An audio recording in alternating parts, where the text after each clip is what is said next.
Assalamualaikum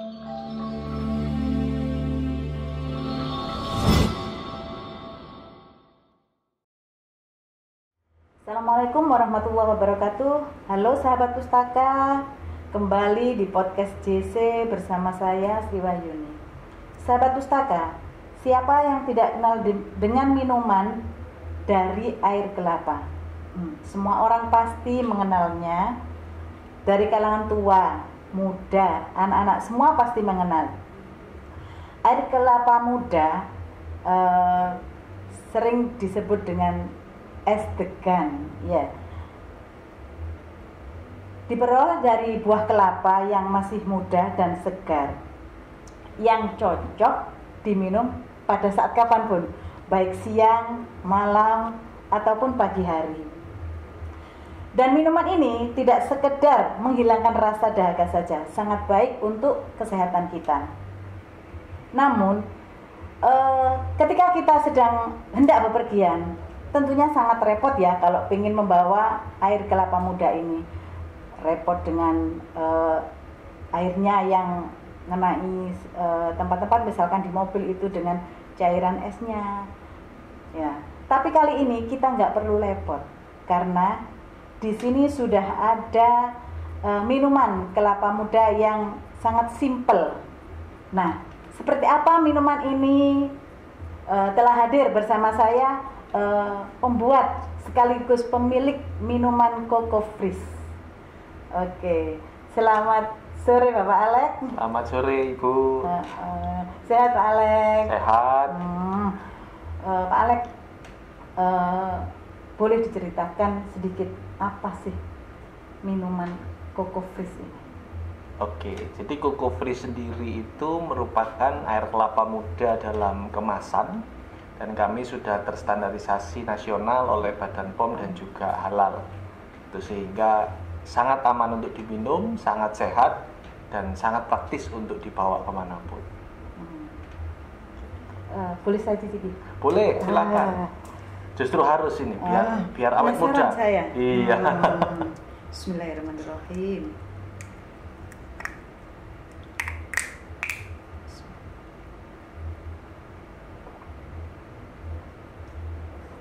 Luar biasa, asli air kelapa muda yang betul-betul seger. Sahabat pustaka, wajib loh nyicipi ini, bila perlu borong. Dan ini sangat praktis kalau kita mau pergi liburan kemana saja, nggak perlu ribet ya. Dinginnya nyus, manisnya juga asli kelapa muda. Pak Alek, Ya. Sudah berapa lama mendirikan atau membuat minuman Coco Freeze ini? Kalau dari air kelapa yang dalam bentuk botol seperti ini kurang lebih 3 tahun. Nah, tapi sebelumnya memang kami sudah membuat satu produk. Nah, bentuk produknya itu seperti cup, ada kelapanya dan ada sirupnya. Gitu. Itu sekitar mulai tahun 2015.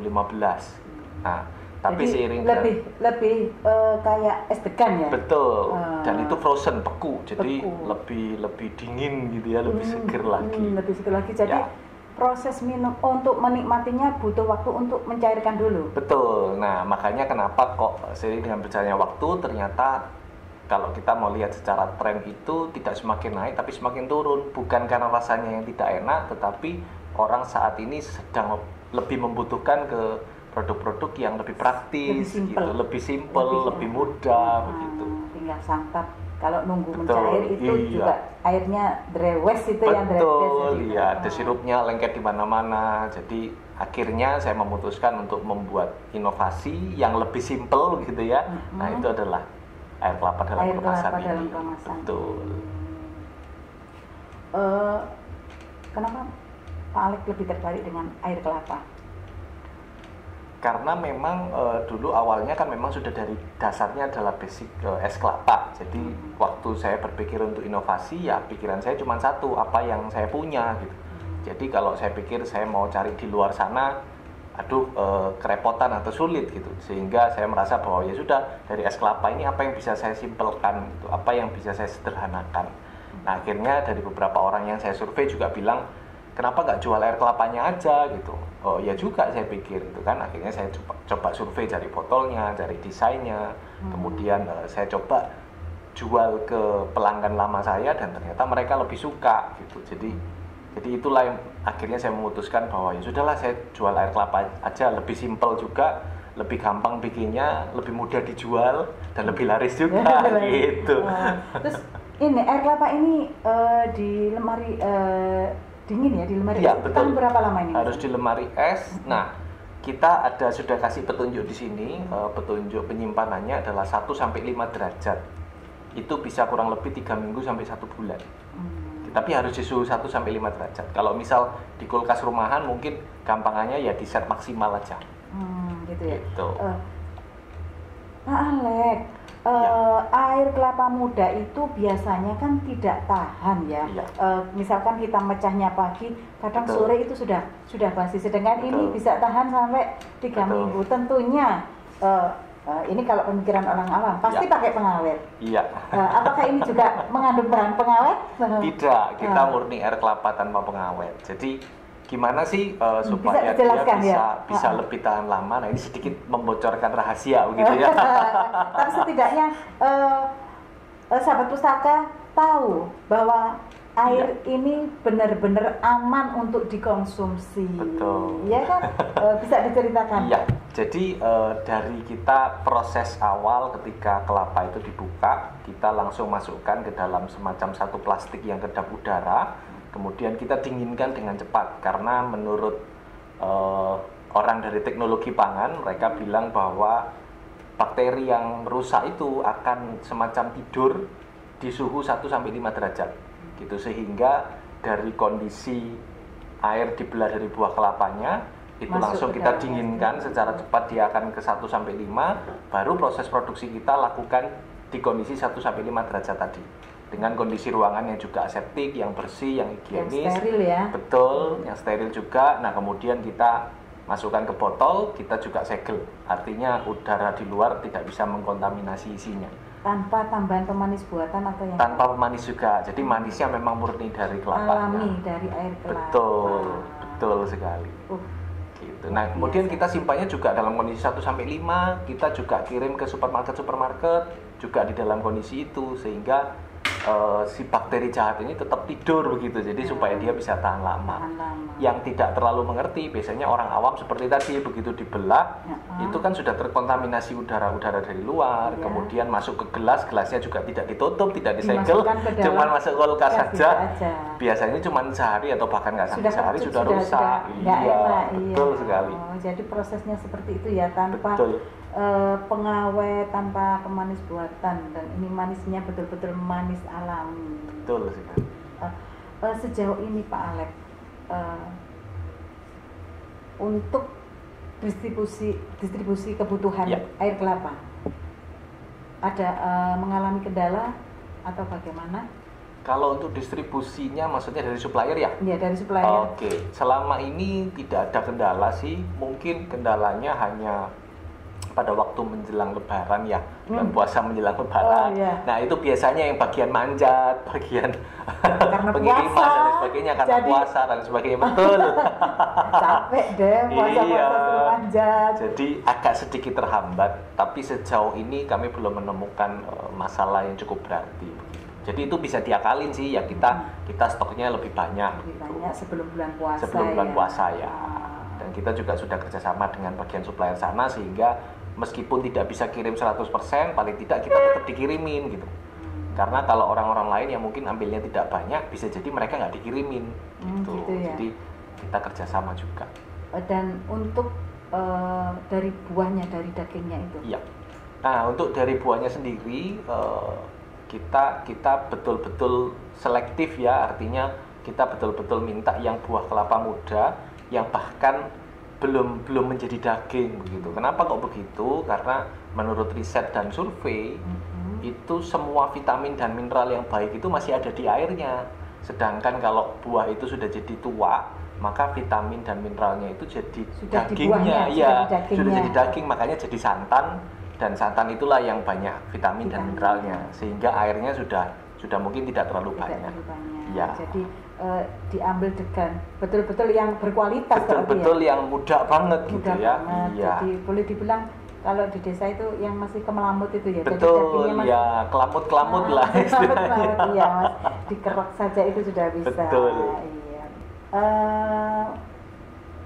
Untuk distribusi, bisa diceritakan sudah sampai kemana saja? Kalau distribusi saat ini kita fokus di Surabaya sama Malang.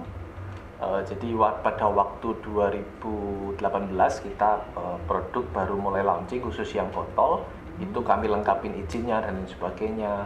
2019 kita fokus kerjasama ke supermarket, dinas juga di Surabaya. Jadi kurang lebih di Surabaya sendiri ada sekitar 20-an lokasi yang kita sudah kerjasama. Kemudian 2020 waktu ada corona kita justru malah ekspansi ke Malang gitu, artinya kita kerjasama dengan supermarket di Malang dan ada beberapa tempat juga. Nah untuk yang tahun ini 2021 rencananya di akhir tahun kita ke Gresik sama Sidoarjo. Nah kalau Tuhan izinkan tahun depan atau 2 tahun lagi kami juga ingin melebarkan ke Jakarta. Boleh tahu di mana untuk di Surabaya ini kita bisa memperoleh produk kelapa muda Coco Fresh ini? Iya. Di Surabaya banyak, ada sekitar 20-an tempat, lengkapnya mungkin bisa cek di Instagram begitu ya, di @cocofresh. Nah tapi kurang lebih kalau di supermarket kami ada di papaya buah gitu ya, kemudian ada di Range Market, kami juga ada di Bilka, di Bonet, di Ciko, kemudian di Amanda Brownies kalau tahu, dan kemudian di dinas-dinas pemerintahan. Kalau mungkin yang mendengarkan orang pemerintahan, kami ada di DPRD Kota Surabaya, ada di Balai Kota juga, kemudian kami juga ada di Sentra Siola. Sudah banyak ya itu iya. Pustaka.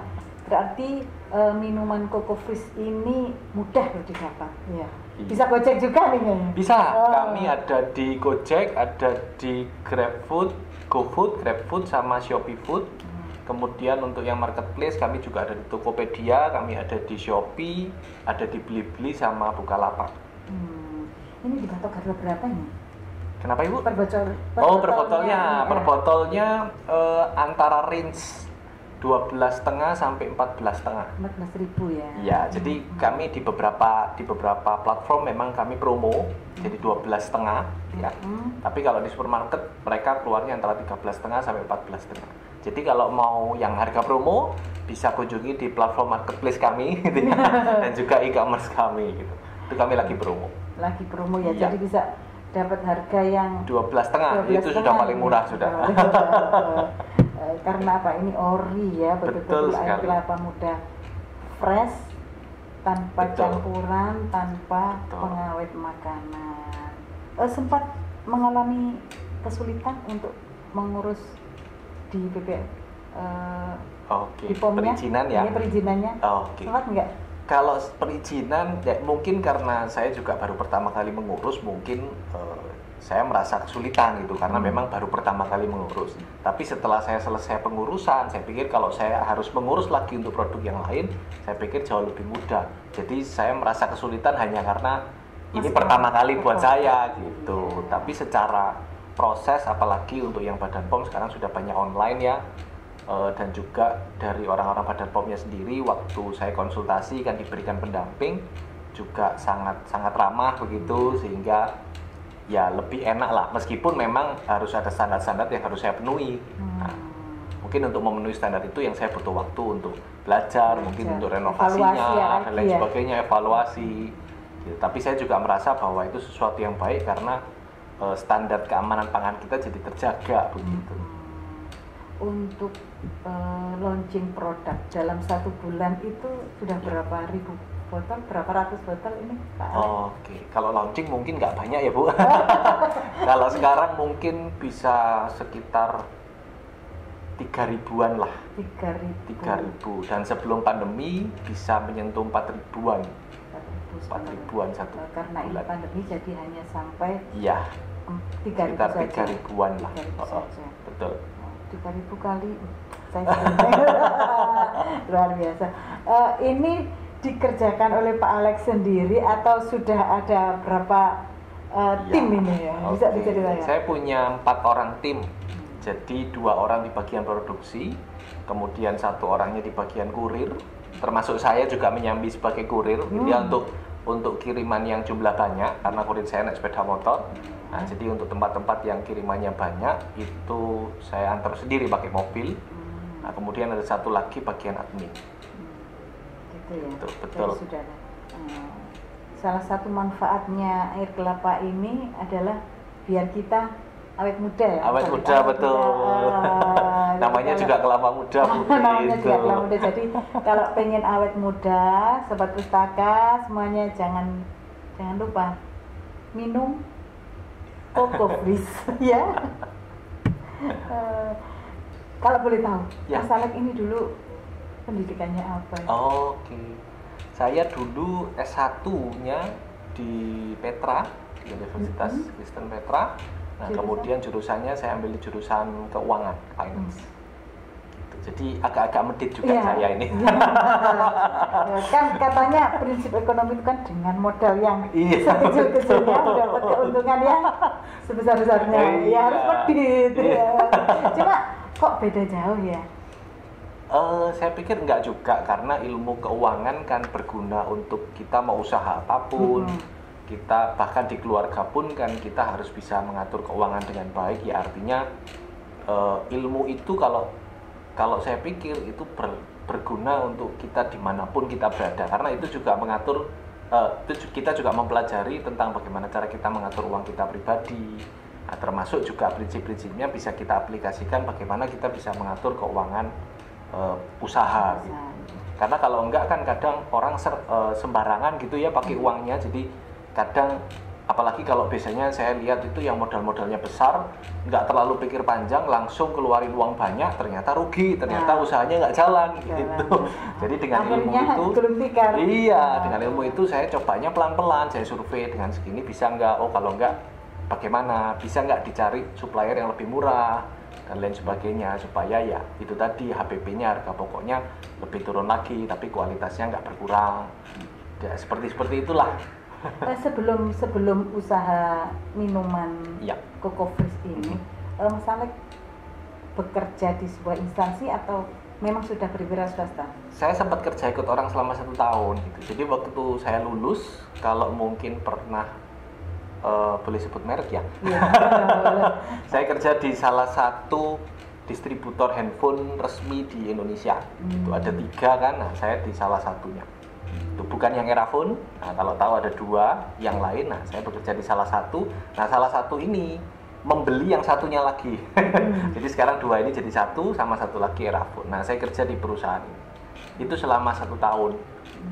Dan karena saya aktif juga dulu di kampus, jadi waktu itu saya nekat ngelamar jadi supervisor, ternyata langsung keterima gitu. Saya fresh graduate tapi langsung lamar di supervisor. Dengan PD-nya ngelamar. Iya, saya dengan PD-nya udah, kalau ketolak ya udah kan tinggal cari yang lain kan. Tapi alhamdulillah keterima ya. Dan bekerja hanya kurang lebih 1 tahun ya, karena saya berpikir bahwa saya bukan dari keluarga yang mampu, saya bukan dari keluarga yang kaya, sehingga saya itu punya pemikiran, saya juga berpikir jauh ke depan gitu. Apakah dengan bekerja di sini saya bisa beli rumah sendiri, saya bisa beli mobil sendiri, otomatis kalau saya menikah nanti bagaimana? Nah, setelah saya hitung-hitung ternyata sulit gitu. Sehingga dari hasil pemikiran itu saya berpikir bahwa ya sudah, kayaknya kok saya mendingan coba kerja sendiri. Nah, pada waktu itu memang gelombang entrepreneur itu kan mulai naik ya, waktu itu tahun sekitar 2012 lah mulai naik. Dan waktu itu saya juga mikir bahwa saya masih single gitu kan, jadi kalaupun tapi sudah mikir jauh ke depan ya. Biasanya orang kan telat, baru 30 baru inget, baru mikir gitu kan, udah terlambat gitu kan. Nah, waktu itu saya mikirnya gitu. Kemudian ya itu akhirnya saya punya satu pikiran bahwa saya ini masih single, dan kalaupun misalnya gagal ya sudah, saya tinggal cari kerja lagi ikut orang. Yang penting saya sudah sempat coba dulu gitu. At least saya punya standar bahwa itu saya punya ijazah Kalaupun nanti di tengah-tengah saya gagal, umur 25, 27 gagal, saya masih bisa ngelamar ikut orang. Iya. Dan ternyata juga di dalam perjalanannya Tuhan menolong, Tuhan juga membantu. Artinya sampai sekarang juga masih bisa survive dan berkembang. Ya, saya bersyukur untuk itulah. Maksud saya kok tiba-tiba punya ide bikin itu tadi ya? Itu dari iya. mana? Nah, tadi kan saya sempat cerita kalau bentuk yang awal itu cup ya, cup ada sirup, ada dagingnya. Nah itu sebetulnya pertama kali yang buat adalah mama atau ibu. Oh ya. Gitu. Resep mama berarti. Betul. Nah cuma mama ini kan bukan dari orang yang berpendidikan tinggi begitu, sehingga beliau hanya misalnya coba-coba dan ternyata enak. Untuk keluarga ya? Iya, dikasih cuma untuk keluarga besar, kalau kumpul-kumpul atau tetangga dan sebagainya. Jadi tidak berpikir untuk dijual gitu. Dan waktu itu memang saya pikir bahwa wah ini banyak orang yang bilang enak, kenapa nggak diseriusin gitu misalnya. Apalagi saya yang sudah dikuliahin, kenapa kok saya nggak mau bantu? Nah, dari situ ya berarti. Betul.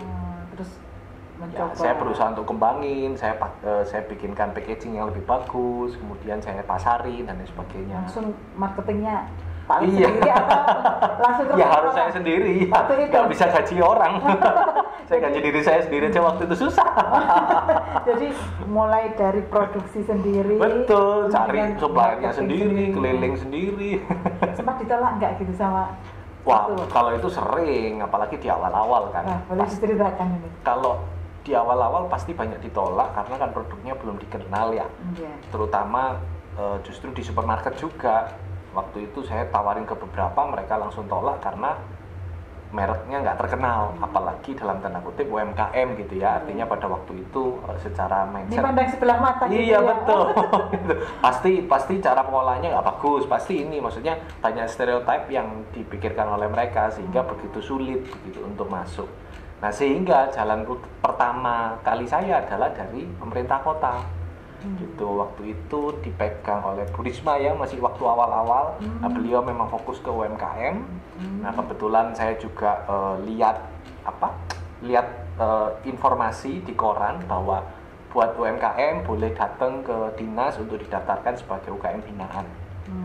Gitu. Setelah itu Pak Alek tertarik. Iya, dan dibantu jualkan, ya dibantu diuruskan merek dan sebagainya. Jadi saya cuman kirimkan desainnya, kemudian nanti dibantu, terus diajarin, Pak ini urus ini dulu, setelah itu ini dan lain sebagainya.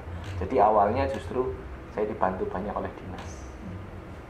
Gitu. Ada cerita menarik ketika ditolak oleh misalkan sebuah minimarket atau apa gitu?